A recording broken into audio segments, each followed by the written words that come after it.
everybody, and welcome to another edition of TNA Today. It's me, JB, along with the beautiful Tara. And Tara, I'm going to have to apologize. I didn't realize you've never been on TNA Today before. I have not, and I'm very insulted, by the way. Yeah. Very insulted. I got it. But it's about time. Yeah. I'm honored, though.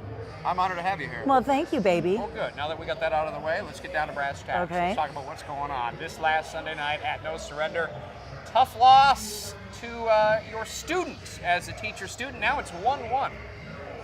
I'll be honest, I'm super disappointed in myself. More so than fighting my best friend, my ego is kind of broken. You know, I guess maybe I didn't take it serious. She went on to live events, you know, where you could try a little bit more stuff on your repertoire of moves. I went home celebrating my win against Gail last week, and maybe I needed to go home and get in the ring and brush up on some skills. I think I took for granted how, you know, I thought she was a rookie, and, you know, I know more, but I wasn't prepared tonight. What does that do to your psyche? You're a veteran, obviously. You've been in the ring with the best. You're definitely, I mean, the top female wrestlers of all time. Thank you. And your very own student comes along and beats you on pay-per-view. That's got to be very difficult mentally. It's completely difficult. I'm telling you, it's a struggle for me to smile through this interview. I want to go home and cry out of embarrassment. And a lot of my guests say that after they are on with me, actually. Is that what they say? Yeah, but that's no. I'm just trying to. I know, make me feel better. Make me feel better. No, I know that you were. It's obviously it's a difficult situation, and you guys are very close friends. But the competitive side of both of you is very strong, and it came out in that match Sunday night. She is my best friend, and I love her to death. But I'm not here to be friends with everybody I work with. I'm here to be a champion, and to prove that I'm the number one person here. You know. I'm the best of the best, and we all want to prove that. And I got outsmarted today, and I'm gonna have to go home this whole week and work in the ring with some old trainers and stuff like that. Kind of brush up on my skills, look at little past tapes. I'm kind of shocked. I'm gonna have to watch her matches too, and she had new moves. Someone asked me, yeah, didn't she do every move that you taught her? No, there were a couple moves that surprisingly surprised me, and she broke out and got the better of me. Well, one thing that we do know about you, Tara, is, you know, we talk about the upper echelon of female competitors. Like AJ Styles. Celebration. Yeah. Talk about the upper echelon of female competitors in this business. I mean, you're in a league with Gail Kim, obviously, Mickie James, obviously. Knockouts that have really made their mark and can get it done in the ring. How does Tessmacher rank among the ones you've already been in the ring with?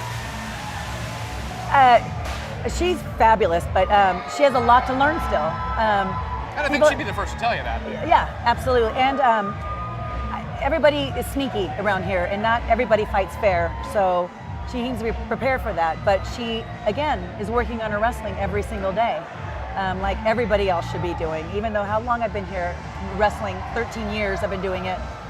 I guess I need to get back in the ring and brush up on some skills, but what does she compare to? She can take on Gail, Mickie James. She's going to prove to this company and all the fans that she deserves the belt. You know what I mean? So, I mean, I'm proud of her. At the same time, I'm jealous a little bit. Right. We have I think we're going to hear something boom. Oh, see, I knew that was coming. We're never ready for that. I jump every time. I'm serious. I can tell you at least a year or two of my life has been deducted. Yes. Just from heart palpitations from getting nearly. And my hearing, my loss of hearing. What? What'd you say? I don't know. Oh. You don't go to work. You not too many people get to go to work and just walk around and then just have stuff blow up backstage I know. without expecting it or around them. You know. And, I wish that happened in the office. And people walking half naked. It's like in our ring gear. You know, come on. No business casual you know here. Those places I've worked. Oh boy. Long story, radio and That's for later? Yeah, the weekend shoot. Okay. DJ gig, you know, all right. It's embarrassing.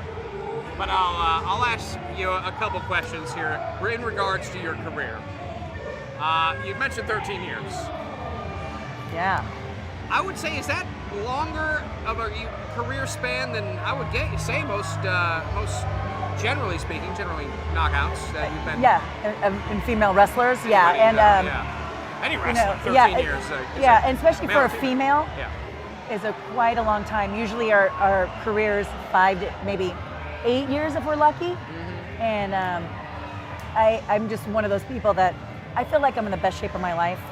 And I'm competing against 20-year-olds. It has to say a lot, you know what I mean? But it's a long career, man. I mean, it's incredible. I still feel green sometimes out there, you know, like I'm very new. And That's what keeps you sharp, though. I guess so. You know, the pressure, and I get nervous. You see me get nervous backstage. The And minute you get comfortable out there, that's what they say, time to get out. it is. Once the nerves and the excitement stops, time to get out of the business. You're right. Yeah. It's true. If you're looking back at your career, and obviously you've wrestled many different places, is there anything that sticks out to you in terms of international travel? Because obviously a lot of people watch your show all over the world. Well, where do you like going? Is there a favorite country? Because I'm guessing you've been everywhere. I've been a lot of places, and that's the blessing. That's the positive part of our business too. Is like we get to go travel international. We don't get to see a lot because we're working, but again, I mean, what job? You get to travel the world. Besides a flight attendant. But my favorite place, I love the UK, of course. My favorite place is Japan.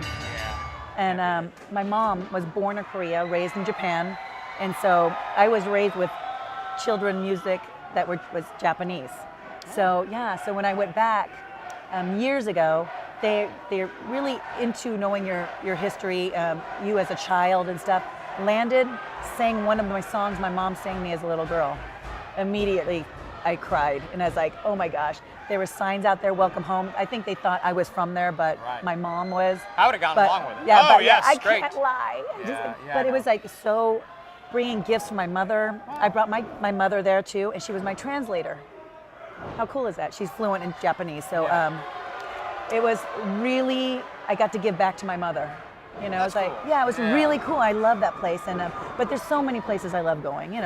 Japan's fun though. Yeah, it is. It is. Japan's fun too because you talk about the fans that hang out, and there's a lot of fans that camp out in the hotel lobbies. Yeah. Probably more than anywhere else in the world. Yeah.